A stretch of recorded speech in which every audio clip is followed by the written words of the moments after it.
Olá, pessoal! Estamos mais uma vez aqui para mais uma aula remota de Direito de Família. E hoje nós vamos falar sobre parentesco, tá?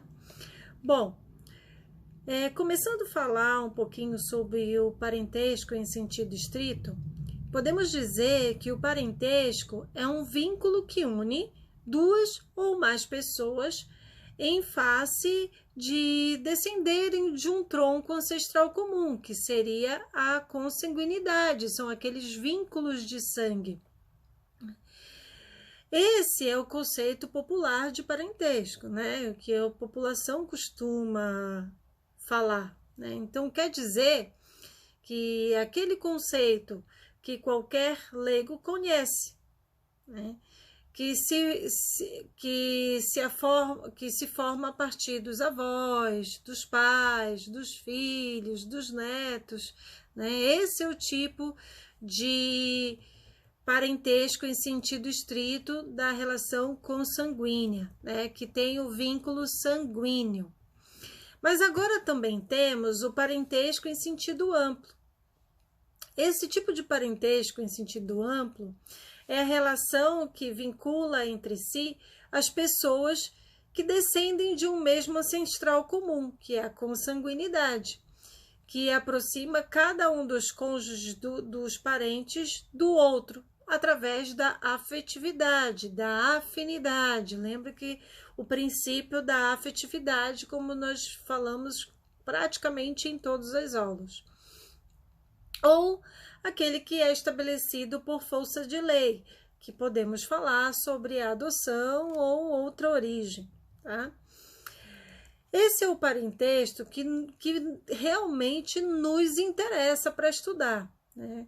Tendo em vista as várias implicações que decorrem dessa relação, não só no âmbito civil, né, quando a gente fala de direito a alimentos, direitos hereditários, proibições de casamento e dentre outros, como também para outros ramos de direito, como o direito administrativo, né, através do nepotismo, por exemplo, o processual, quando a gente fala das testemunhas que não podem testemunhar parentes, e o eleitoral, que no caso da proibição de candidatura de parentes, e outros ramos do direito aí.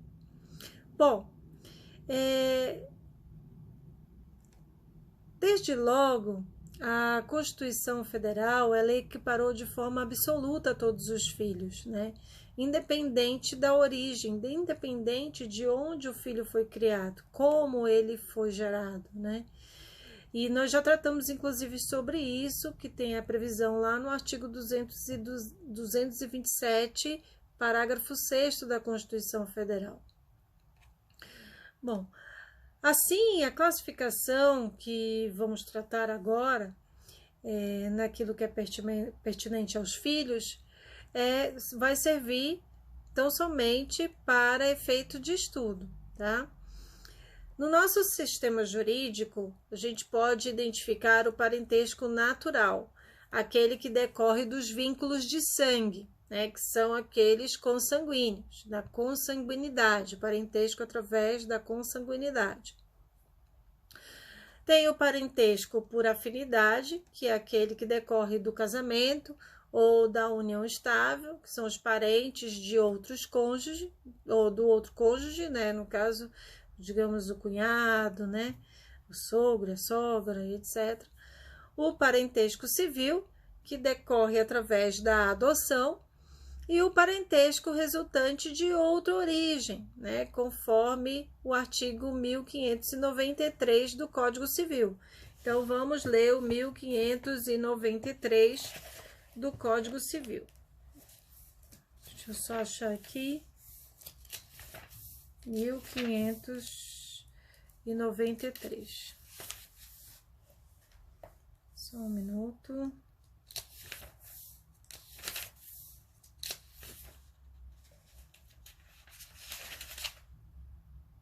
(1593) do Código Civil.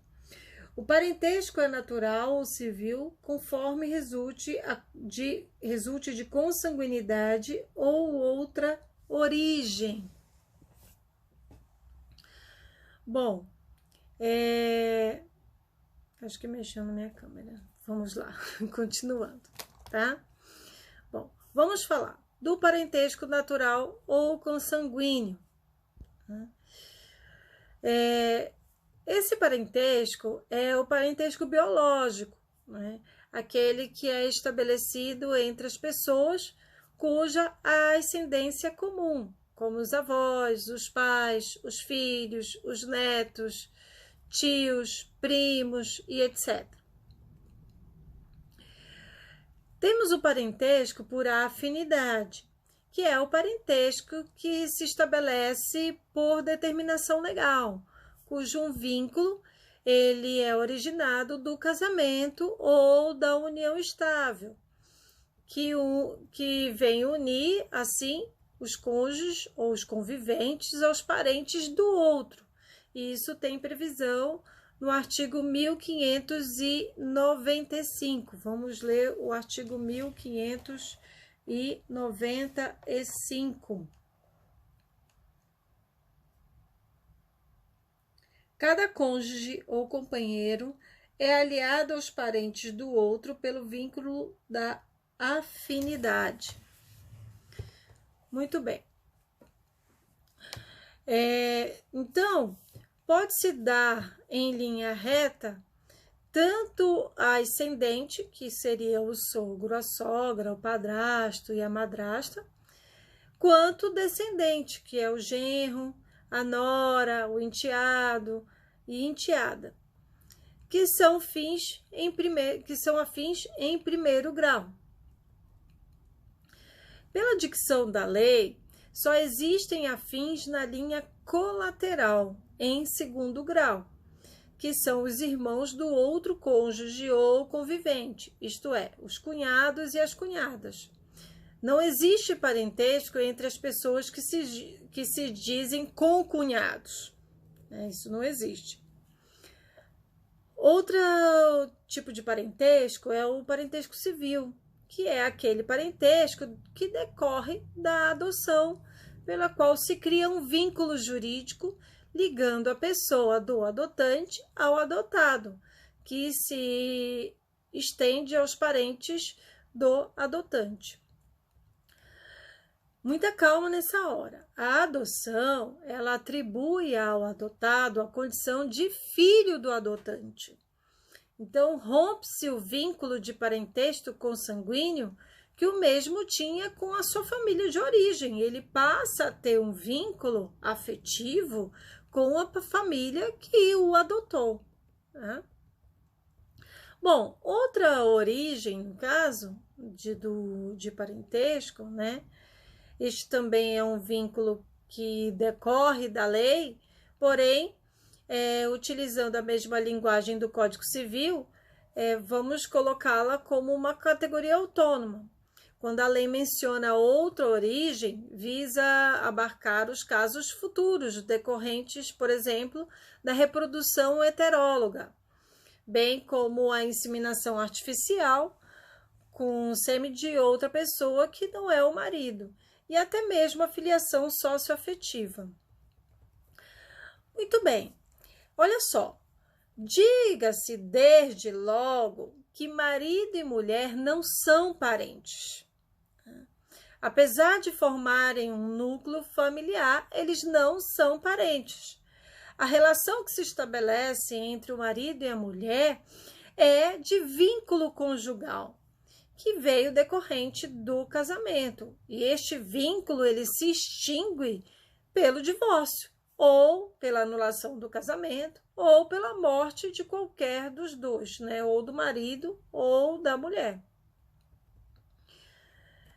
O cônjuge, ele não é parente afim, embora desse vínculo decorra o parentesco por afinidade entre os seus parentes e o outro cônjuge, né?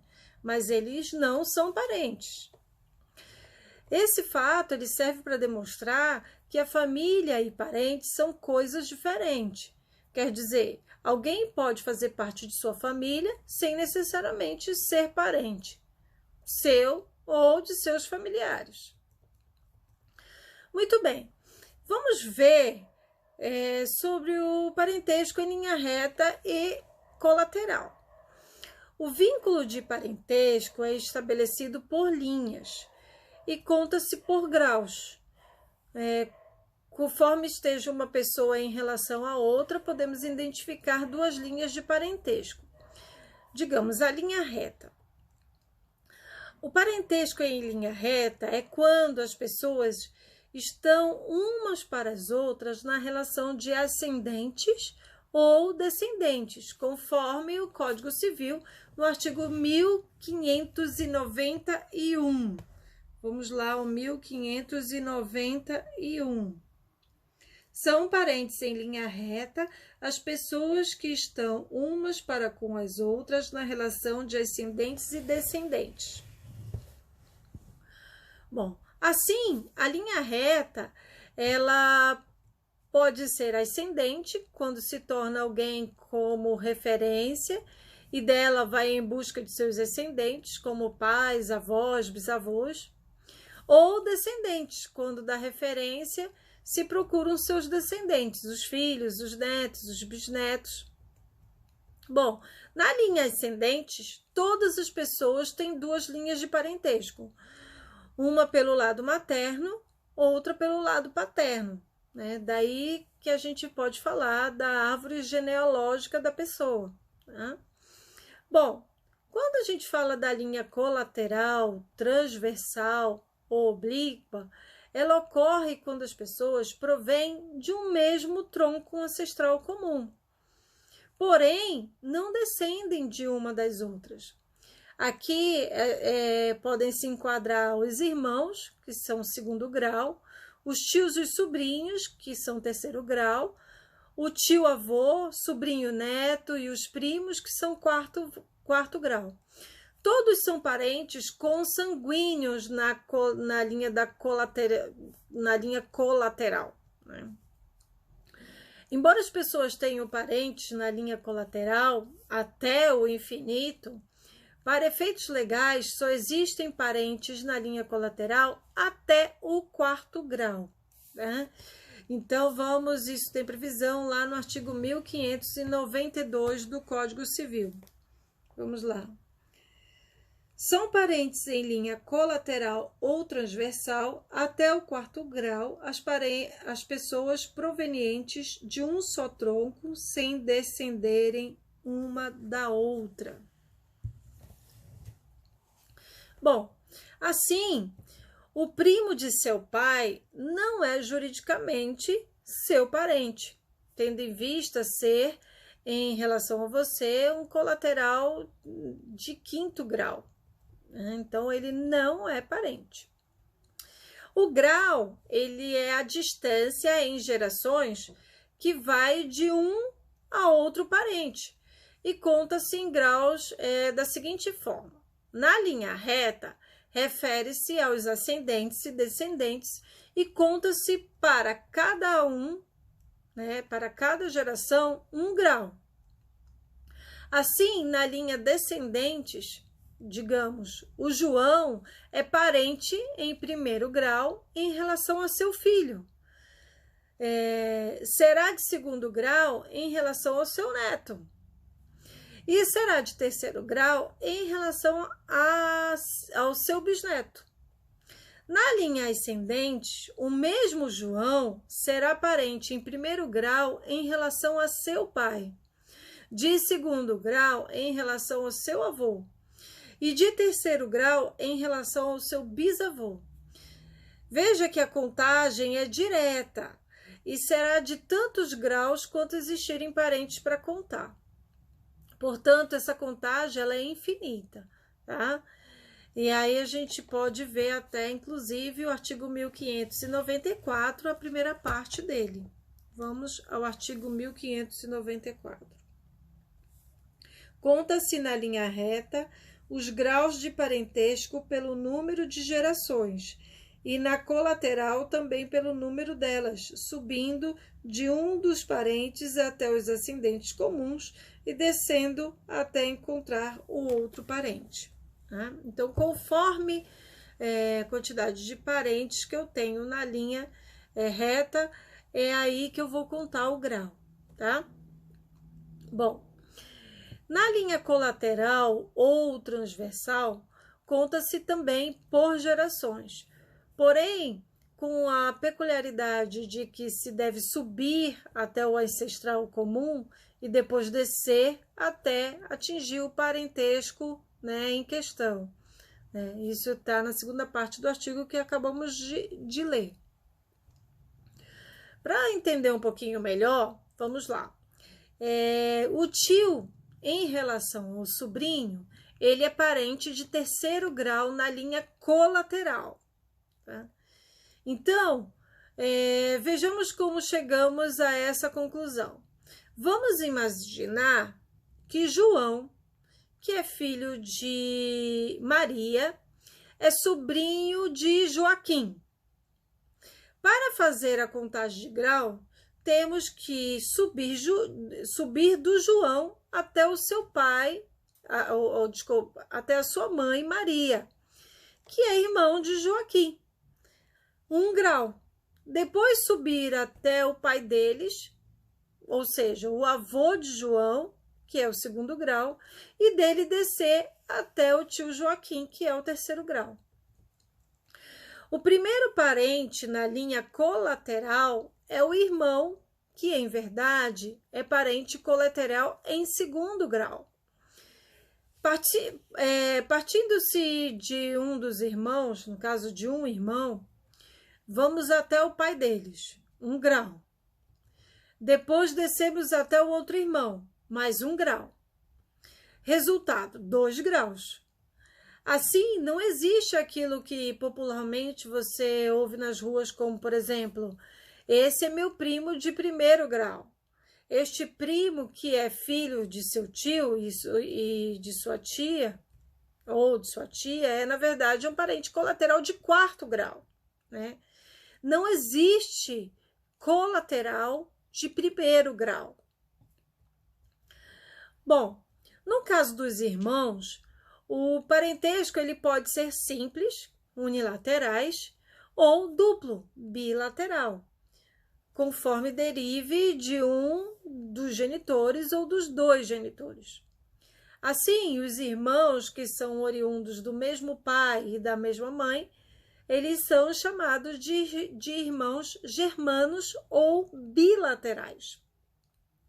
Se o parentesco deriva somente do pai, consanguíneo, ou só da mãe, que chamamos de uterino, dizemos que são irmãos unilaterais. Tá? Bom, o parentesco por afinidade, que pode derivar tanto do casamento quanto da união estável, conta-se da mesma forma que o parentesco natural e tem características diferentes quanto à sua extinção. Na linha reta, quanto ao sogro e à sogra, que são afins de 1º grau, o parentesco ele não se extingue, mesmo com a dissolução do casamento. Assim como também não se extingue entre o padrasto e a madrasta e o enteado e enteada. Isso tem previsão no artigo 1595, parágrafo 2º. Então, não existe, gente, aí sogra e sogro, tá? 1595, parágrafo 2º. Na linha reta, a afinidade não se extingue com a dissolução do casamento ou da união estável. Então, todos aqueles parentes que estão em linha reta e que foram adquiridos, foram parentesco por afinidade, eles não vão se extinguir. Bom, na linha colateral, já quanto aos cunhados, parentes afins de 2º grau, o parentesco ele se extingue com a extinção do casamento ou da união estável, né? Então, essa interpretação é o contrário, né, do que tem previsão no parágrafo 2º do artigo 1595 do Código Civil. Assim, o vínculo de afinidade em linha colateral, que é o cunhado ou a cunhada, ele se desfaz logo que seja desfeito o casamento ou união estável, né? Foi o que deu origem a esse parentesco por afinidade. Então, terminou o casamento ou terminou a união estável, não existe mais nenhum grau de afinidade, não existe mais parentesco entre a cunhada e o cunhado, entre os parentes colaterais, tá? Somente em linha reta. Na linha reta, esse vínculo ele não se dissolve, ele é permanente. Assim, como eu falei, o sogro e a sogra, por exemplo, eles são parentes para toda a eternidade, para sempre. Jamais existe ex-sogro e ex-sogra. O que, né, não existe de jeito nenhum. A pessoa, ela poderá ter vários sogros e sogras, né? Bastando para isso ela se casar e se divorciar várias vezes. Então, ela vai ter vários entes adquiridos, né? Por afinidade em linha reta. Uma observação que é muito importante quando a gente fala de agnação, né, ou agnatio, é o parentesco que é estabelecido pelo lado masculino. E quando a gente fala de cognação ou cognatio, é o parentesco que é estabelecido pelo laço feminino, tá? Bom, vamos falar agora sobre filiação. A filiação, ela é a relação de parentesco em primeiro grau e em linha reta, que se estabelece entre filho e os pais biológicos, que é de parentesco natural, ou afetivos, que é de parentesco civil. Assim, a filiação, ela não é mais somente a biológica, né, podendo ser originada dos laços de afeto e carinho, que é a adoção, bem como decorrer de avanços da ciência, né, que seria a procriação assistida.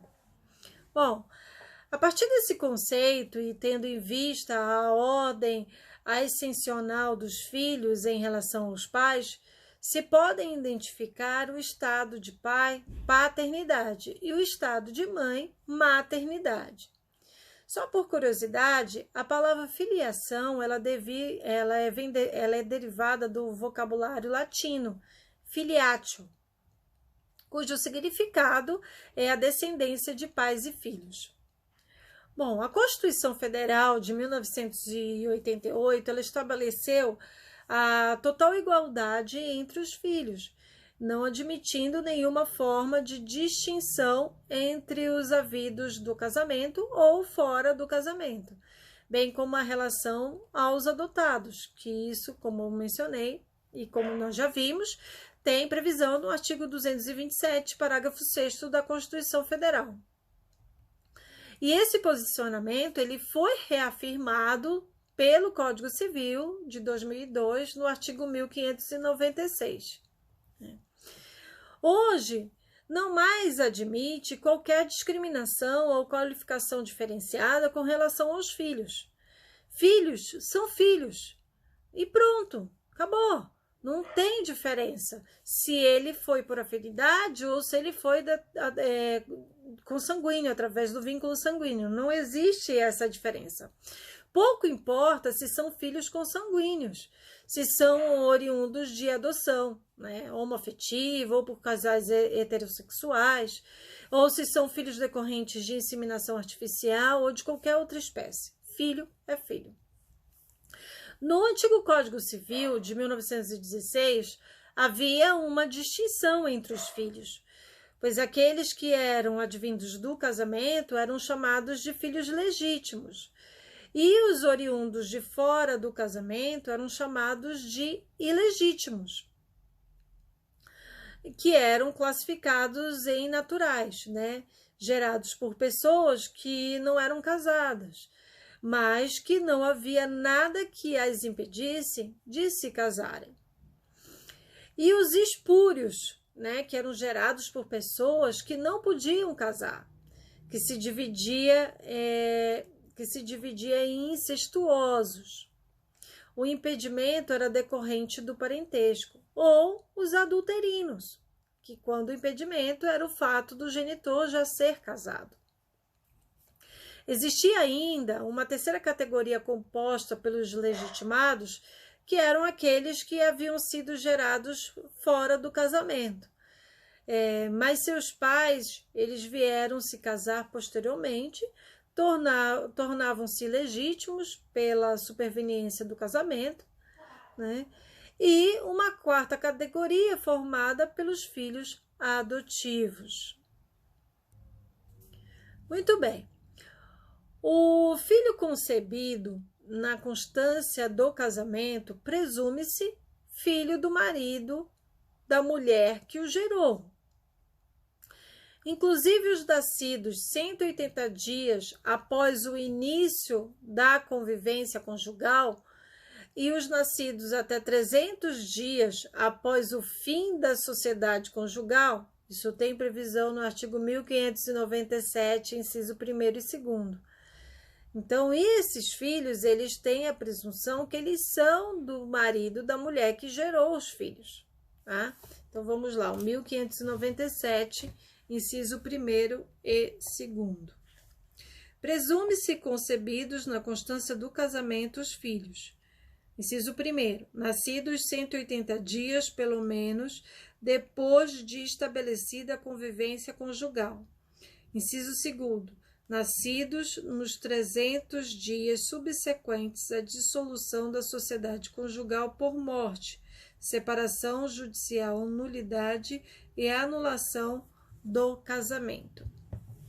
Bom, além disso, o legislador ele fez presumir que também é do casal os filhos havidos por fecundação artificial homóloga.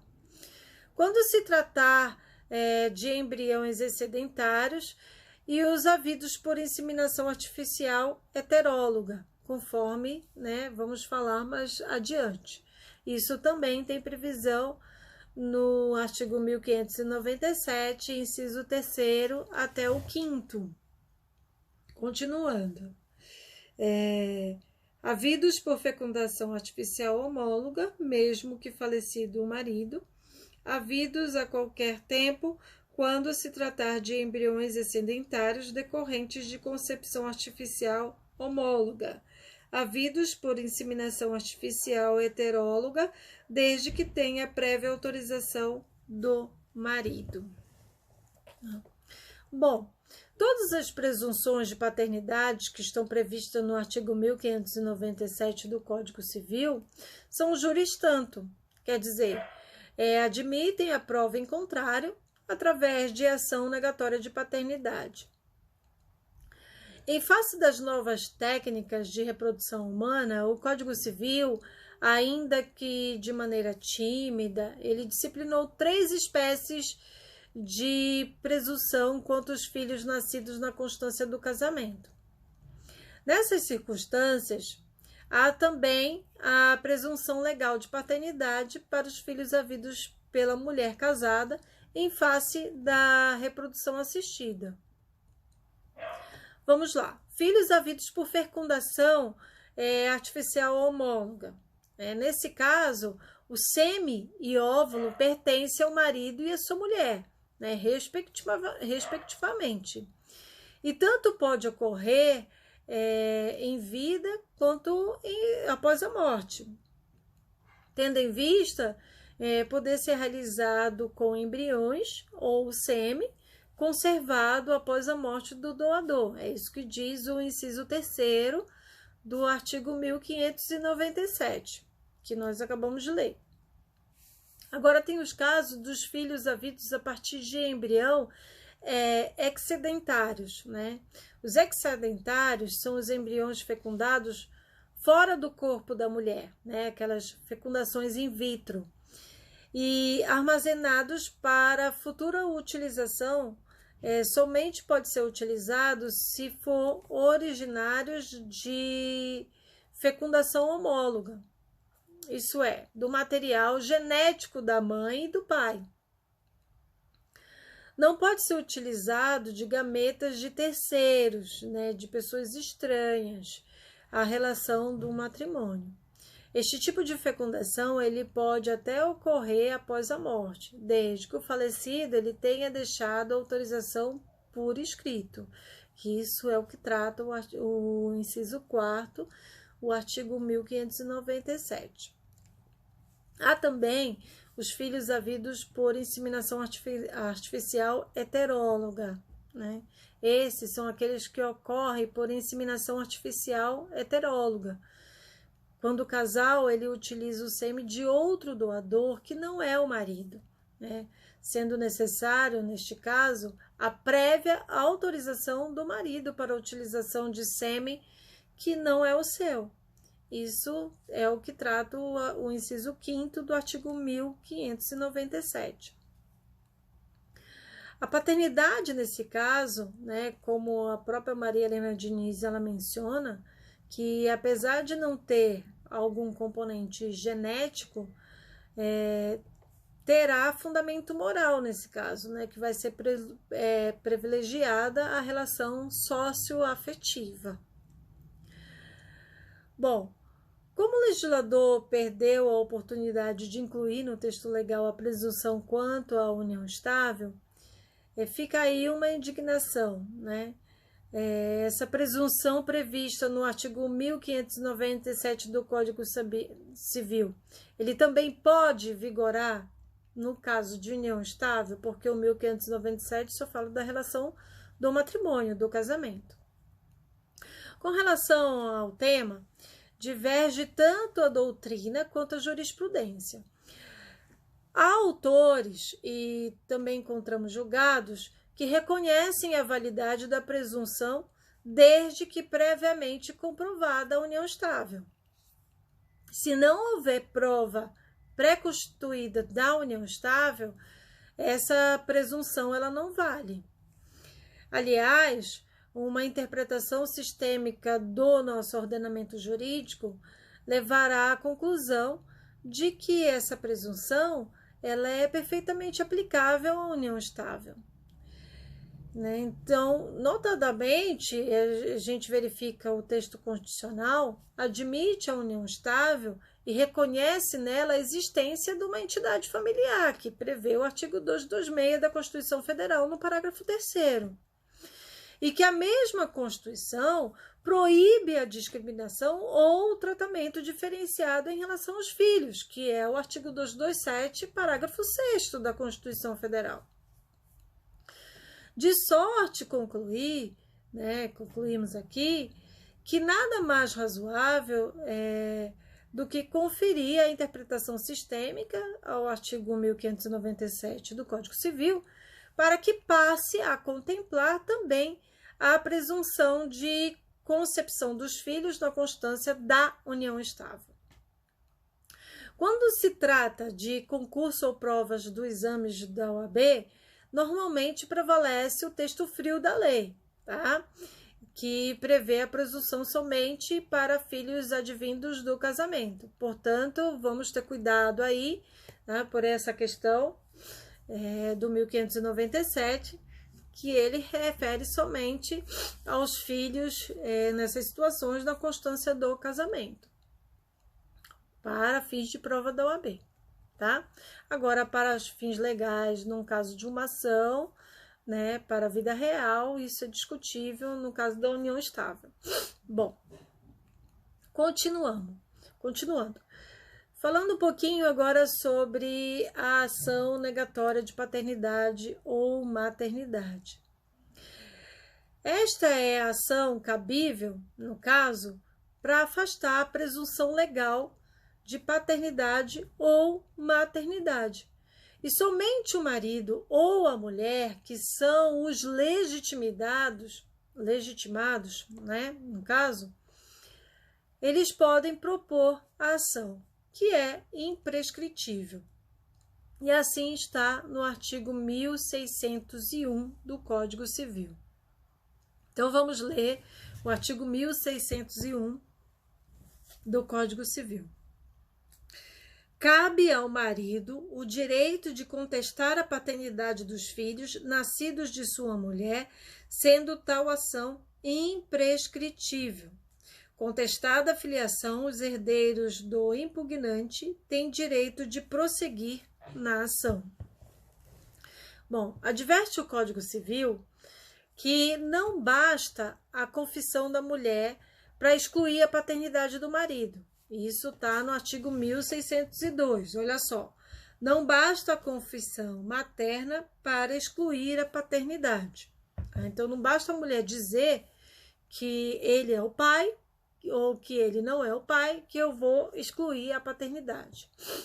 Nem mesmo o adultério que é confessado, né, pode ter essa prerrogativa, que isso também tem previsão no artigo 1600 do Código Civil. Então, vamos lá. Não basta o adultério da mulher, ainda que confessado, para ilidir a presunção legal da paternidade. Bom, então não basta a mulher confessar que tinha um amante, né? Trata aí de direitos indisponíveis. A confissão, ela não é admitida. Isso aí está lá no artigo 351 do Código de Processo Civil. Tá? Bom, pode ser elemento de prova da negativa de paternidade o fato de o marido ser impotente para gerar filhos, né? À época que foi concedido o filho. E isso tem previsão no artigo 1599 do Código Civil. Vamos lá. A prova da importância do cônjuge para gerar a época da concepção e lide a presunção da paternidade. Então, a impotência dele acaba sendo prova que ele não podia ter filho, né? Nesse caso. Bom, o Código Civil, ele ainda afirma, né? Ainda reforça que a maternidade que constar no registro de nascimento do filho, né? A mãe, ela só poderá contestar provando a falsidade do registro, tá? Ou a falsidade das declarações que estão contidas no registro. Isso tem previsão no artigo 1608 do Código Civil. Vamos lá. 1608. Quando a maternidade constar do termo do nascimento do filho, a mãe só poderá contestá-la, provando a falsidade do termo ou das declarações nele contidas. Bom, só tem legitimidade para propor a ação negatória o marido, no caso de negatória de paternidade, ou a mulher, no caso de negatória de maternidade. Contudo, o Código Civil ele ressalta, né, que iniciada a ação, nela vai poder prosseguir os herdeiros, no caso, se o autor que iniciou a ação morrer. Aí os herdeiros eles podem prosseguir na ação. Isso tem previsão no artigo 1601, parágrafo único do Código Civil. Então vamos lá. Parágrafo único do Código Civil, do 1601 do Código Civil, contestada a filiação, os herdeiros do impugnante têm o direito de prosseguir na ação. Então, se morrer, caso o autor, numa ação negatória de paternidade ou maternidade, os herdeiros eles podem dar prosseguimento. Agora, tem a ação de impugnação da paternidade ou da maternidade. Essa ação, ela tem por objeto quebrar a presunção de que o filho havido durante a constância do casamento é do pai e da mãe que se encontram casados e que proverem o registro do nascimento. Quer dizer, a ação visa, em última análise, negar a própria concepção na sua origem, perfeitamente possível de acontecer, como nos casos de troca de crianças em maternidade, ou mesmo nos casos de adoção à brasileira, né? Nesse caso, tem legitimidade para propor esse tipo de ação tanto o próprio filho quanto os pais presumidos. E também os pais verdadeiros, né? Bem como qualquer outra pessoa que comprove legítimo interesse. Então, a pessoa tem que comprovar o interesse. Se não for a relação direta, ela tem que comprovar interesse. Então, podem pleitear a anulação do registro todas as pessoas que estão afetadas direta ou indiretamente, moral ou materialmente pelo reconhecimento. Inclusive os pais, se fundadas razões, se apresentarem como se forem ludibriados ou induzidos em erro, ou obrigados por coação a registrar a criança, né? Isso tem previsão lá no artigo 1604 do Código Civil. Ninguém pode vindicar estado contrário ao que resulte o registro de nascimento, salvo provando-se erro ou falsidade do registro. Bom, isso se justifica porque o direito ele não pode admitir a subsistência de um ato lastreado na falsidade. A filiação, ela é provada pela certidão de nascimento, que é o instrumento hábil para capacitar o seu portador a se apresentar como tal na sociedade, né? Isso tem previsão no artigo 1603 do Código Civil. A filiação prova-se pela certidão do termo de nascimento registrada no registro civil. Então, eu vou provar quem é meu pai e minha mãe através da minha certidão de nascimento. Bom, agora na falta da certidão ou se ela apresentar defeito, é admitido provar a filiação por qualquer outro meio de prova em direito admitida, especialmente quando houver a prova escrita deixada pelos pais ou houver indícios suficientes para provar esses fatos. Isso tem previsão no artigo 1605 do Código Civil. Na falta ou defeito do termo do nascimento, poderá provar-se a filiação por quaisquer modo admissíveis em direito. Bom, pode parecer estranho essa previsão, porém, mesmo nos dias atuais, é perfeitamente possível que uma pessoa não tenha seu registro de nascimento, ou porque seus pais não a registraram, ou porque perderam seu registro e ela não sabe onde possa ter sido registrado. Pode acontecer, tá? Bom, os filhos de pais casados, eles não precisam de reconhecimento, pois há uma presunção legal de paternidade que decorre do próprio casamento, né, que está previsto lá no artigo 1597, que nós já lemos. Se por qualquer razão os pais não providenciarem o registro, pode o filho intentar com uma ação, né, de prova de filiação. Isso está previsto no artigo 1606 do Código Civil. A ação de prova de filiação compete ao filho enquanto viver, passando aos herdeiros se ele morrer menor ou incapaz. Bom, tendo em vista que os filhos havidos fora do casamento não gozam da presunção legal quanto à paternidade, a lei vem assegurar ao pai biológico a possibilidade de reconhecimento voluntário, né? Que a gente pode chamar aí desse ato de perfiliação. Perfiliação. Tá? Perfiliação. Que ele pode fazer sozinho ou em conjunto com a mãe. Isso tem previsão no artigo 1607 do Código Civil. O filho havido fora do casamento pode ser reconhecido pelos pais conjunto ou separadamente. Então, não necessariamente o pai precisa da mãe para reconhecer o filho, nesse caso aí. Ele pode reconhecer voluntariamente.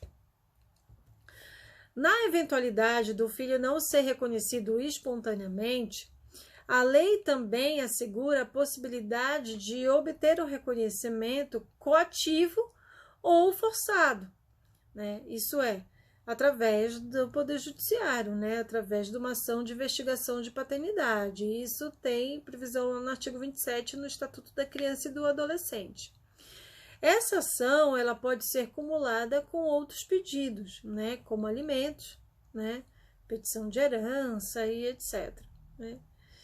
Bom, o reconhecimento voluntário é ato irrevogável e pode ser feito por um comparecimento espontâneo do pai perante o oficial do cartório, quando então seu nome será colocado no assento do registro de nascimento da criança, por escritura pública ou qualquer espécie de documento particular, por qualquer forma de testamento, inclusive os especiais e o codicilo. Isso vocês verão quando tratar de direito das sucessões. E, finalmente, por manifestação em juízo em qualquer tipo de processo, né, que equivale à confissão de forma direta ou incidental, ainda que o assunto tratado nos autos não seja a filiação, tá? Isso tem previsão no artigo 1609 do Código Civil. O reconhecimento dos filhos havidos fora do casamento é irrevogável e será feito no registro do nascimento, por escritura pública ou registro particular a ser arquivado em cartório, por testamento, ainda que incidentalmente manifestado, por manifestação direta e expressa perante o juiz, ainda que o reconhecimento não haja sido o objeto único e principal do ato que o contém. Bom, embora a lei ela não fale nada, né, entendemos que o reconhecimento voluntário ele pode ser realizado através de um procurador com poderes especiais para esse fim, né, diretamente junto ao cartório de registro civil onde a criança foi registrada. A procuração ela pode ser pública ou até mesmo particular. No caso de procuração particular, sugerimos que seja feita pelo menos o reconhecimento de firma do outorgante para que dúvidas não parem quanto à origem do documento. Bom, na eventualidade do filho não ser reconhecido espontaneamente, a lei também assegura a possibilidade de obter o reconhecimento coativo forçado, né? Isso é, através do Poder Judiciário, através de ação de investigação de paternidade ou maternidade, que pode ser cumulada com outros pedidos, como alimentos e petição de herança, como já mencionei. Bom, visando facilitar o reconhecimento das milhares de crianças que não têm o nome do pai em seus respectivos registros de nascimento, a Corregedoria Nacional de Justiça, né, o CNJ, ele baixou um provimento 16 que cria, por assim dizer, uma parceria em todos os cartórios de registro civil do Brasil. Pela nova regra, as mães poderão procurar o cartório de registro civil mais próximo de sua residência para indicar o nome do suposto pai e dar início ao processo de reconhecimento. Para isso, basta preencher um termo com informação pessoal do filho e do suposto pai, conforme o modelo que é definido pela CNJ. Além de apresentar a certidão de nascimento da criança ou do adolescente, né, eu preciso preencher esse formulário. Pessoas com mais de 18 anos que não têm o nome do pai na certidão também pode dar entrada no pedido diretamente, né, sem a necessidade de a mãe estar junto, né. E recebido o formulário, o cartório ele vai enviar para o juiz competente para que ele tome as providências cabíveis. O reconhecimento da filiação é direito personalíssimo, indisponível e imprescritível. Tá? Então, o direito da filiação é personalíssimo, indisponível e indescritível, podendo ser exercitado contra os pais ou seus herdeiros sem qualquer restrição, né? É claro que esse tipo de processo ele é um processo de segredo de justiça. Nos casos de reconhecimento voluntário, o pai ele deve contar com 16 anos de idade e existe a necessidade de prévia anuência da mãe quando se tratar de filho menor. Se o filho for maior de idade, né, ou emancipado, não necessita aí, nesse caso, a concordância da mãe. Com relação ao tema de reconhecimento de filiação, né, sugiro a vocês que leiam a Lei 8.560 de 1992, né, principalmente alguns artigos, o que trata do reconhecimento voluntário, porém não espontâneo, que é o artigo 2º, da proibição de reconhecimento na ata de casamento, que é o artigo 3º, da proibição de menção a fatos no registro que possa discriminar o registrando, que é o artigo 5º, e da proibição de constar na certidão de nascimento qualquer indício quanto à origem da concepção, qual o estado civil dos pais e o lugar do cartório de casamento, que é o artigo 6º. Tá? Também para regular a ação de investigação de paternidade. Bom, não se pode reconhecer a paternidade ou a maternidade condicionada a termo ou condição tendo em vista que o genitor, o pai ou a mãe, mesmo sendo livre para fazê-lo, não pode subordinar tal ato a determinada data ou período, né? Bem como também não poderá determinar em que condições está fazendo. Isso tem previsão no artigo 1613 do Código Civil. 1613. São ineficazes a condição e o termo aposto ao ato de reconhecimento do filho. Então, vamos advertir ainda que tal ato ele tem validade erga omnes e, como já mencionamos, é irrevogável, né? O artigo 1609 do Código Civil, quando realizado por testamento, o artigo 1610 do Código Civil. Então, vamos lá. 1610, porque o 1619 do Código Civil nós já lemos. O reconhecimento não pode ser revogado, nem mesmo quando feito em testamento. O fato de o reconhecimento voluntário ser irrevogável não significa dizer que o ato de reconhecimento ele não pode ser anulado. Se houver qualquer vício ou defeito que possa tornar o ato nulo ou anulável, os interessados eles poderão promover a ação anulatória desse reconhecimento. Né? Bom, o reconhecimento voluntário de filho pode ser realizado antes mesmo do nascimento do filho já gerado, bem como pode ser feito depois de sua morte. No caso de filho ainda por nascer, o reconhecimento é válido, ainda que a pessoa que a reconheceu não exista mais. Quando do nascimento, basta lembrar a regra de proteção do nascituro lá no artigo 2º do Código Civil, no início do Código, tá? Quanto ao reconhecimento de filhos já falecidos, o Código Civil ele impõe uma condição. Somente pode ser realizado nos casos em que o mesmo tenha deixado descendentes. O artigo 1609, parágrafo único, menciona isto, né? Regra essa que se justifica para coibir possíveis interesses, né, hereditários do próprio falecido. Né? Se o falecido não deixou descendentes, o pai é o seu sucessor.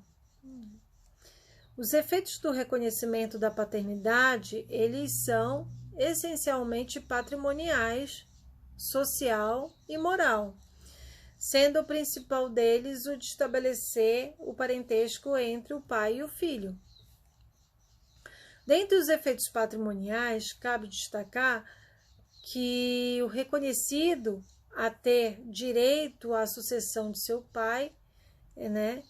Ele vai ter direito, isso tem previsão no artigo 1829, e entre pai e filho nasce o direito recíproco aos alimentos, o que tem previsão no artigo 1696. Então vamos ao artigo 1696 do Código Civil.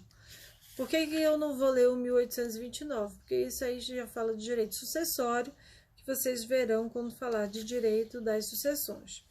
Então, vamos ver o 1696. O direito à prestação de alimentos é recíproco entre pais e filhos e extensivo a todos os ascendentes, recaindo a obrigação nos mais próximos em grau, uns em falta dos outros. Bom,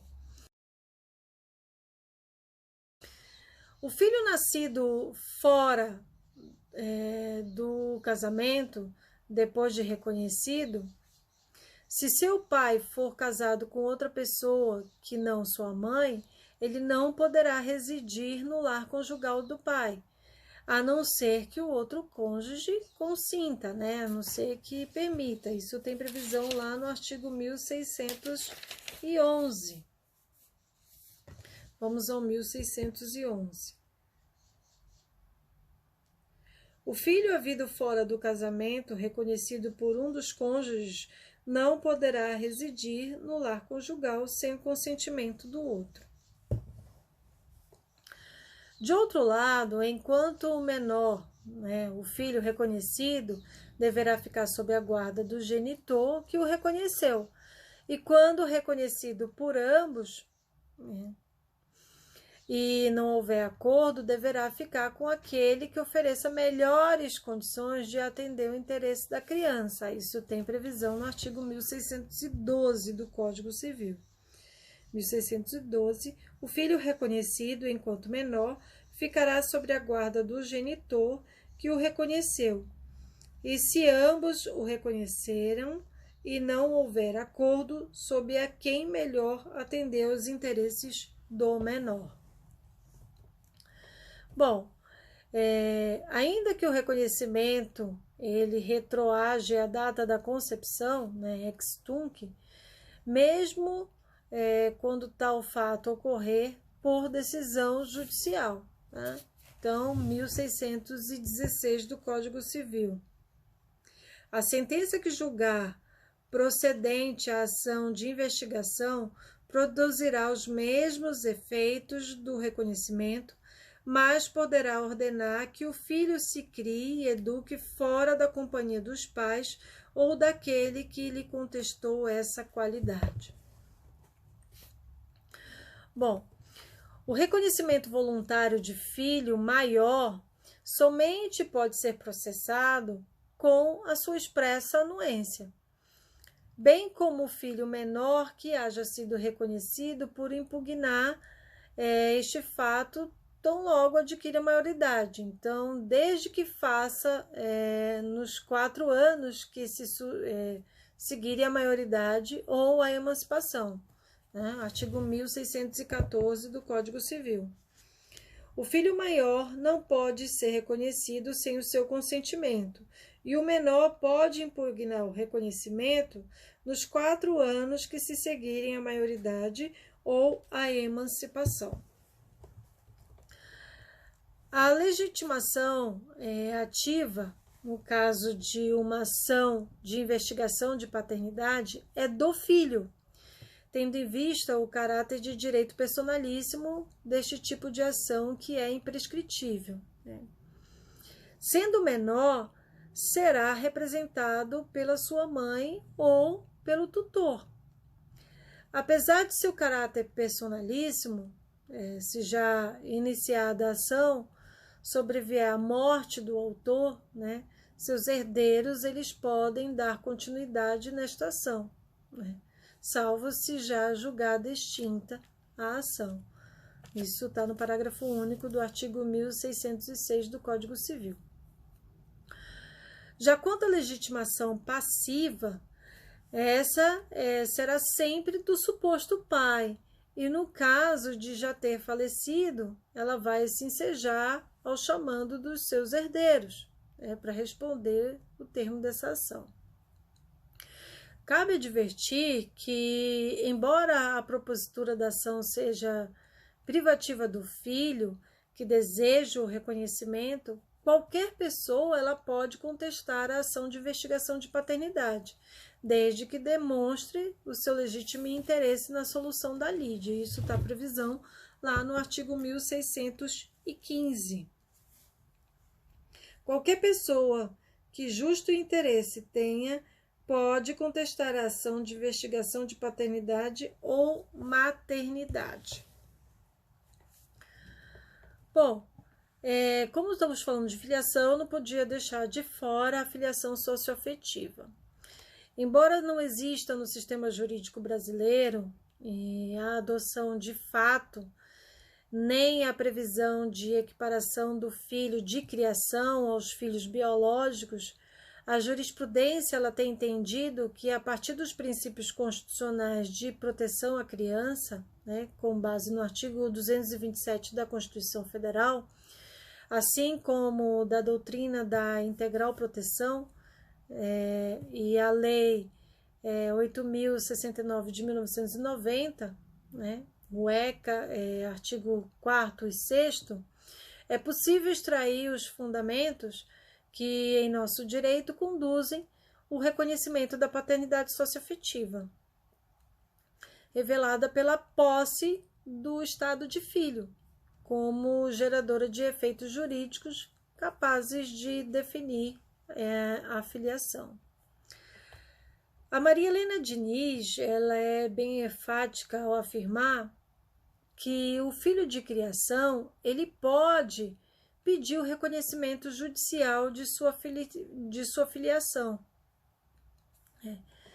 Se, em companhia do casal, há muito tempo, vive um filho, ele tem a posse de estado de filho, a posse do estado de filho. E nisso se basear a pessoa criada pelo casal, ela poderá, apoiada de prova testemunhal, indicar em juízo o reconhecimento da sua filiação. Fato novo que tem chamado a atenção da classe jurídica é a existência de várias decisões judiciais reconhecendo a possibilidade de coexistência de dois nomes de pais no registro de nascimento do filho, o pai biológico e o pai afetivo. Na falta de lei disciplinando a matéria, o Supremo Tribunal Federal ele proferiu a decisão em 2016, confirmando a possibilidade de manutenção do nome dos pais biológicos ao lado dos nomes dos pais afetivos, reconhecendo assim a pluriparentalidade. Hoje, no nosso ordenamento jurídico, nós temos essa possibilidade. Em resumo, é juridicamente possível a acumulação de vínculos de filiação derivados de afetividade e consanguinidade, com a responsabilização de ambos os pais em relação aos direitos do filho, decorrente da filiação. Segundo o ministro Luiz Fux, a decisão também permite que uma pessoa inicialmente registrada com o nome do pai de criação possa escolher entre manter o sobrenome dele, trocá-lo pelo do pai biológico ou manter os dois no documento de identidade. Essa decisão ela foi proferida em caráter de repercussão geral, o que significa dizer que ela é vinculante, um mecanismo que obriga as demais instâncias a aplicar o mesmo entendimento. Bom, temos o caso também, que dificilmente é mencionado, mas cabe nos tratar aqui, o caso da barriga de aluguel. Da mesma forma que o conceito da família mudou ao longo da história, especialmente após o século XX, né? Os conceitos e formas de procriação também mudaram a partir de novas técnicas que permitem hoje seja um filho gerado não da forma tradicional. Com os avanços tecnológicos, nos permitem atualmente considerar a hipótese de um casal manter relações sexuais sem riscos de reprodução, né? Assim como é perfeitamente possível haver a procriação sem que haja o contato sexual. Com as novas técnicas de reprodução assistida, é possível o casal desejar e ter um filho superando toda e qualquer impossibilidade física ou biológica, tanto de fecundação quanto de reprodução. Bom, não se pode olvidar de que a prole para um casal pode significar muito mais do que apenas o desejo de ter filhos. A procriação, embora não tenha mais as mesmas características e funções que tinham no passado, ainda representa a possibilidade de continuidade de uma família. Podemos perguntar, inclusive, ter um filho é um direito ou uma faculdade? Embora existam defensores das duas correntes, por óbvio que seja uma incoerência garantir o direito à constituição da família e, ao mesmo tempo, não garantir a procriação como forma de continuidade da mesma, né? Por isso, entendemos que, mais que uma faculdade, procriar é um direito, independentemente de ser um ato que faz parte da própria natureza humana.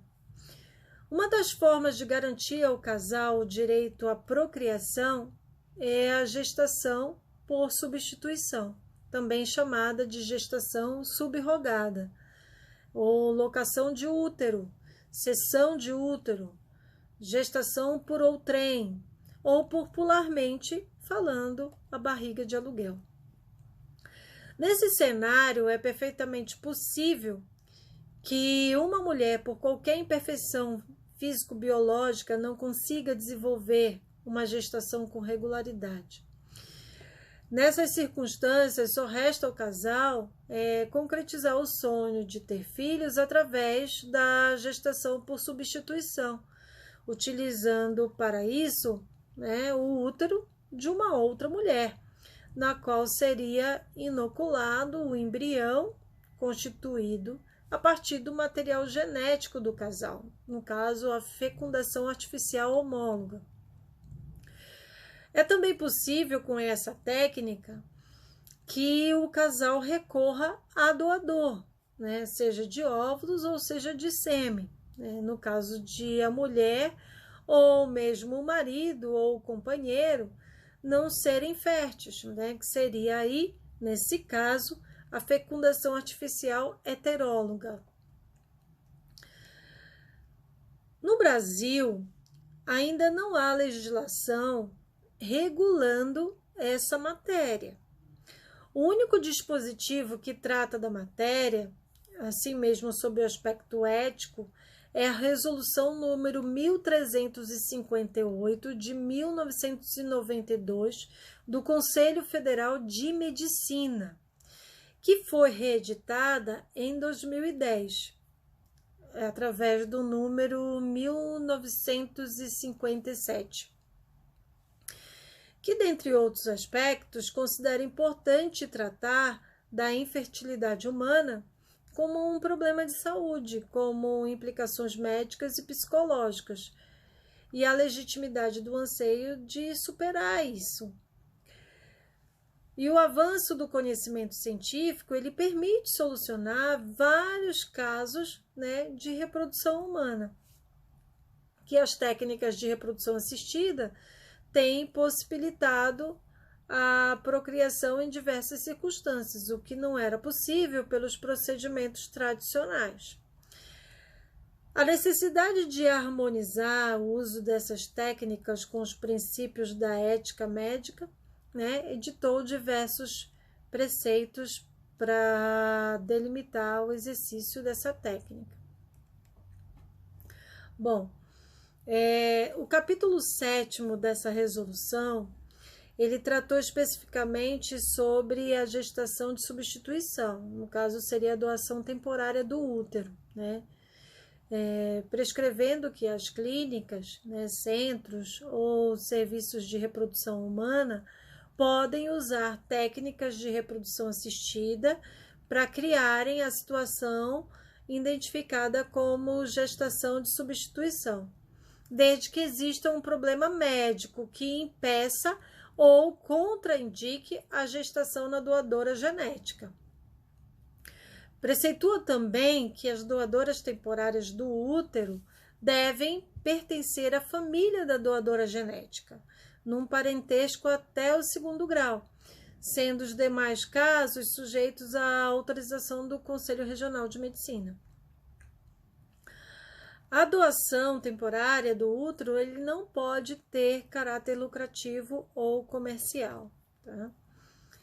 Se o direito existe para regular o fato social, é inegável que a gestação por substituição é um fato que as técnicas científicas nos permitem cogitar. Não é possível admitir que nos dias atuais, enquanto a biotecnologia possa propiciar meios e oportunidades para que as pessoas estéreis possam ter filhos, não existe regulamentação legal para essa prática. O que a toda evidencia, né, gera uma insegurança jurídica que inibe a utilização dessa prerrogativa em larga escala. Independentemente das questões morais e religiosas que esse tema vem a suscitar, urge regulamentar o Instituto da Gestação por Substituição como meio de permitir aos casais que estejam impossibilitados de terem filhos de forma natural a possibilidade de optarem por essa forma de procriação, que lhes possam permitir constituir uma família na mais completa acepção da palavra. Temos até alguns casos no Brasil, inclusive, de avós, né, que geraram os seus netos. Na verdade, foi um empréstimo somente da barriga, né? O útero e o sêmen eram do casal, né, do genro e da filha. Existem casos no nosso país nesse sentido. Bom, temos também a filiação no caso de casal homoafetivo, né? Tratando-se de casais homoafetivos, a lógica indica que no registro de nascimento de seu filho sejam eles biológicos, afetivos ou adotados. Deveria constar a dupla maternidade ou paternidade, né? Conforme esse caso. Ocorre que por não ter lei regulamentando a homoparentalidade, essa questão ela se encontra ainda em discussão, né? Sendo certo que os casais eles acabam por ter que recorrer ao Poder Judiciário para ter esse direito reconhecido, porque a nossa legislação ela ainda é omissa quanto à filiação para casais homoafetivos, né? Vamos ficar por aqui.